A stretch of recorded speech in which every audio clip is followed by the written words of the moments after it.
अनुराग भदौरिया जी, ये जो जीत के गठबंधन की बात हो रही है, तो मैं आपकी डेफिनेशन समझना चाह रहा हूं। हो सकता है मेरे पास अलग परिभाषा हो गठबंधन की of N alliance. Can you explain please? आपके लिए गठबंधन एक दूसरे के खिलाफ लड़ना गठबंधन है कि एक दूसरे के साथ लड़ना गठबंधन है? ये समझा दीजिए सर। अच्छा, मेरी बात जनता भी जरा समझ ले प्रोफेसर साहब। एक सेकंड जरा प्रोफेसर साहब समझा दें। हाँ समझाइए प्रोफेसर साहब। मेरी बात सुन, तो मेरी बात शिष्य की तरह सुन लीजिएगा। अरे बनना नहीं चाहते आप, यही तो बचा आपका शिष्य बनना बस। हाँ अब मैं बोल रहा हूँ, बोलिए। Relax relax. हमने साफ साफ कहा कि 11 सीटों पे जहां पे मजबूत कैंडिडेट कांग्रेस के हैं, वो हम सब मिलके आपस में, चूंकि कांग्रेस से बात की है आपने? भारतीय जनता पार्टी को हराना, फिर टोकने लगे, भारतीय जनता पार्टी को हराना है। और हराने के लिए जो मजबूत सीटें हैं जहां पे कांग्रेस को लगता है या हमें लगता है कांग्रेस परफॉर्मेंस अच्छा कर सकती है, तो हम उनको दे रहे हैं। हाँ, कुछ सीटें ऊपर नीचे, एक तो सीटें ऊपर नीचे या कुछ ऊपर नीचे हो सकती है, घट बढ़ सकती हैं, लेकिन सवाल यह है कि भारतीय जनता पार्टी को हराना है। तो ये हमारा सीधा सा गठबंधन है। लेकिन आपके पेट में दर्द इतनी तेजी से हो रहा है कि दर्द निकल निकल के बाहर आ रहा है कि भाई ये मामला हो कैसे गया। अरे दर्द मेरा नहीं, अखिलेश यादव का निकल निकल के बाहर आ रहा है। अनुराग भदौरिया, ये कब तक गोल गोल? देखिए अनुराग जी, आप इतने दिन से एक लाइन लिए हुए हैं, आपको अपनी इज्जत बचानी है। अखिलेश यादव ने आपसे बिना पूछे बोल दिया, लेकिन आप इतने जरूरी नहीं है, क्योंकि अखिलेश यादव ने कांग्रेस से बिना पूछे बोल दिया। भाई साहब, कांग्रेस के राष्ट्रीय अध्यक्ष से लेके हर एक व्यक्ति बोल रहा है हमसे तो बात ही नहीं हुई, हमसे तो बात ही नहीं हुई, हमसे तो। देखिए आपकी प्रॉब्लम मैं समझ रहा हूं, आपकी प्रॉब्लम मैं समझ रहा हूं। अखिलेश की ममता दीदी से बात हुई होगी, अखिलेश जी की बिल्कुल हुई होगी। ममता दीदी तो हॉटलाइन में अखिलेश होनी चाहिए। भाई अरविंद केजरीवाल जब कर सकते हैं तो अखिलेश यादव क्यों नहीं कर सकते? दिक्कत आपके लिए वो प्रवक्ता के तौर पे है कि बचाऊं तो बचाऊं कैसे अपनी इज्जत। लेकिन ऋषि मिश्रा, बिहार में क्या हो रहा है? एक second Anurag. Rishi Mishra, Ajay Kumar Pandey and Rahul Dev ji, can have these 3 people and Ajay Alok. Non Congress घमंडिया की तैयारी हो रही है। अरे ये विदाउट कांग्रेस घमंडिया की, ये सुनिए, ये इंडिया अलायंस के बाहर एक और अलायंस बन रहा है जो अरविंद केजरीवाल, ममता बनर्जी और अखिलेश यादव को साथ लाके हो रहा है, और वो दिख रहा है। यही अनुराग भदौरिया होंगे, और ये मैं रिकॉर्डिंग चलाऊंगा अनुराग भदौरिया जिस दिन आप उसको रिप्रेजेंट करेंगे। Thank you very much. Rishi Mishra, आप इस समय बिहार में बैठे, इसकी बैठक, उसकी बैठक, जेडीयू की बैठक खत्म हुई, एनडीए की बैठक शुरू हो रही है। राजीव प्रताप रूडी आके बोल रहे हैं सुशील मोदी ने जो बोला बहुत अच्छा बोला। आपको लगता है बीजेपी के लिए इतना आसान है? अजय जी को भी रखिए।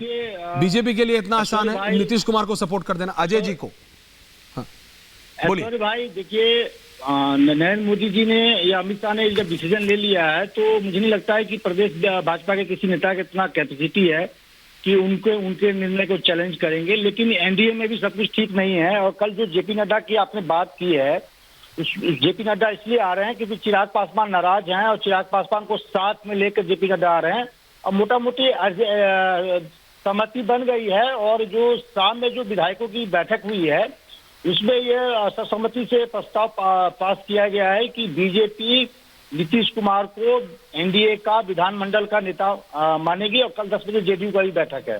तो मोटा मोटी एडजस्टमेंट हो गया है। नीतीश कुमार चाह रहे हैं कि डिप्टी सीएम सुशील मोदी बने, और 2020 का जो फार्मूला है उसी फार्मूला पे एनडीए गठबंधन का स्वरूप हो, यानी सीएम नीतीश कुमार के पार्टी मतलब जेडीयू की तरफ से होगा, 2 डिप्टी सीएम बीजेपी की तरफ से होगा, और 17 सीटें जेडीयू को लोकसभा चुनाव में चाहिए। और एक बात जो आप अपने इंट्रो में बताए हैं उसका भी उल्लेख कर दूं, यदि नीतीश के शर्तों पे बीजेपी यदि नहीं जाएगी तो आज लिख लीजिए ऐश्वर्य भाई, विधानसभा भंग करने की सिफारिश नीतीश कुमार कर सकते हैं। दूसरी तरफ राजद भी, जो तेजस्वी यादव ने बयान दिया है कि बिहार के राजनीति में खेला हो सकता है, उस पर भी वर्कआउट हो रही है। कई जेडीयू के विधायक के मोबाइल स्विच ऑफ हैं, ऐसी खबर है। मैं ये नहीं कह रहा हूँ कि ये खबर सही होगा, हो सकता है ये गॉसिप भी हो, लेकिन ऐसी खबर है कि जेडीयू के कई विधायकों का मोबाइल स्विच ऑफ है और वह तेजस्वी यादव के संपर्क में है। तो ऋषि मिश्रा बात सुनो, बिहार के राजनीति के लिए ऋषि मिश्रा बात सुनो यार जी, ये इतना आसान है क्या यार? इतना आसानी से आप बोल गए इसका मोबाइल बंद, उसकी बैठक, यहाँ चिराग पासवान नाराज हैं, अजय कुमार दुबे जी बैठे हैं एलजेपी के, चिराग जी के हॉटलाइन पे हैं, फास्ट डायल होता है ना आजकल मोबाइल में, उनके आईफोन में फास्ट डायल पे है चिराग पासवान नाराज है क्या जी? अरे रुकिए यार ऋषि मिश्रा, एक सेकंड रुकिए। हाँ बताइए, नाराज है चिराग पासवान? नाराजगी का कारण क्या है? हाँ। अभी ना कोई घोषणा हुई, न नीतीश कुमार ने रिजाइन दिया, चिराग पासवान ने, सुनने दीजिए जरा। हाँ, चिराग पासवान ने सवेरे अजय जी को भी रखिए, जस्ट फॉर स्पेशल एक्सप्रेशंस। ये हमारे Ajay ji special expressions are very important. हाँ, हमारे जो कंसर्न्स हैं वो हमने भाजपा को बता दिया। जो बदली हुई राजनीतिक परिस्थिति है उसमें जो नड्डा जी ने पूछा, जो अमित शाह जी ने पूछा, हमने अपनी बातें उनको बता दी। बिहार के जो हमारे हिसाब से ग्राउंड जीरो रिपोर्ट है उनसे उनको अवगत करा दी। उन्होंने हमारी बातें सुन ली, हमें आश्वासन दे दिया कि चिराग पासवान और लोक जनशक्ति पार्टी के ज्वाइंट मैनिफेस्टो के सवाल पर कोई कॉम्प्रोमाइज नहीं होगा, बिहार फर्स्ट, बिहारी फर्स्ट के सवाल पर कोई कॉम्प्रोमाइज नहीं होगा, बिहारियों के स्वाभिमान और अस्मिता पर कोई चोट बर्दाश्त नहीं की जाएगी। तो यह खुशी का विषय है या नाराजगी का विषय है? नहीं, बहुत खुशी की बात है। लेकिन मैं ये कह रहा हूं, अनुराग भदौरिया जी, आप क्यों नाराज है? आप नाराज क्यों? अखिलेश यादव ने क्या गलत कहा? अखिलेश यादव ने कांग्रेस से बिना पूछे अनाउंस कर दिया। नहीं दे रहे हो, बोलिए, क्या प्रैक्टिकल बात कीजिएगा, इम्प्रैक्टिकल नहीं। Thank you. अरे बहुत दिन से टोटी चुराने का मौका नहीं मिला इसलिए नाराज है। कौन जाते हो? मैंने कहा कि भारतीय जनता पार्टी के जमीन कहां पे है? बिहार में जमीन खोजती है, टोटी चुराने का मौका नहीं मिला। फिर वो जमीन खोजती है किस तरह से? उत्तर प्रदेश के अंदर में निषाद 2017 से दल को पकड़ने की कोशिश करती है, महाराष्ट्र में जमीन खोजती है तो जाकर शिवसेना और अजित पवार ग्रुप को पकड़ने की कोशिश करती है। तो अब मैं आपसे पूछ रहा हूं, भारतीय जनता पार्टी की अपनी जमीन है कहां पे? उनकी खसकी हुई जमीन है। अगर पूर्वांचल राज्यों में चले जाओ तो वहां पे घटक दल खोजती रहती है, गोवा में जाओ तो वहां उठा पटक करके बताइए उसके पास अपना कहां है? तो वो सिर्फ तोड़ जोड़ की राजनीति में विश्वास करती है।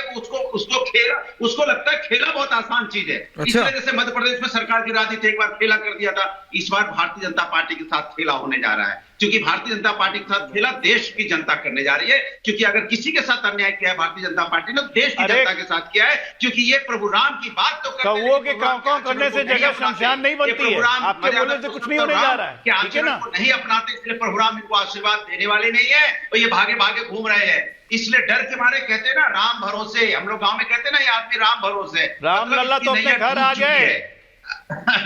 अरे राम लल्ला तो अपने घर आ गए, घर में थे प्रभु रामलला। आगे आगे और देखिए okay, multi multi honour, okay, relax बचे हुए ना 3 MP। Relax now, Kamlakar ji, relax now. Kamlakar Tripathi, Vineet Goenka, Ajay Kumar Pandey ji, Rahul Dev ji, Rahul sir के पास आ रहा हूं। लेकिन जरा कमलाकर जी, ये एक सीरियस प्रॉब्लम है। अखिलेश यादव अपने आप अनाउंस कर देते हैं, ममता बनर्जी बोलती हैं कि मेरे को नहीं लड़ना तुम्हारे साथ, सिलीगुड़ी में आपके नेता की रैली नहीं घुसने देती, आपके लिए एम्बैरेसिंग नहीं है? अरविंद केजरीवाल बोलते हैं दिल्ली और पंजाब में मैं तुम्हारे साथ नहीं लड़ूंगा, आपके लिए एम्बैरेसिंग नहीं है? ठीक है, एज अ प्रवक्ता आपको डिफेंड करना है, लेकिन नहीं लगता कि राजनीति में there are some wrong decisions, कुछ गलत निर्णय लिए जा रहे हैं कांग्रेस द्वारा और कुछ नहीं बहुत सारे? कमलाकर जी, आप पुराने, आप जड़ से उठे हुए लोग हैं। आपको क्लियर बता दूं जी भाई ऐश्वर्य जी, हाँ दादा, आपको सिंपल सी एक बात क्यों नहीं ये समझ में आ रही है कि एनडीए और इंडिया गठबंधन में बेसिक अंतर है। एनडीए के जो पार्टनर्स होते हैं वो छोटे छोटे, जैसे महाभारत काल में भी जो छोटे भीलों कोलों इन लोगों के जो छोटे छोटे दल हुआ करते थे, वो लड़ाई में शिरकत अपनी शर्तों के साथ नहीं करते थे। लेकिन जब भी आप किसी प्रदेश के स्टॉलवर्ट्स को अपने साथ रख करके चलते हो तो उनके अपने अप्रिहेंशंस होते हैं, उनकी अपनी कंडीशंस होती हैं।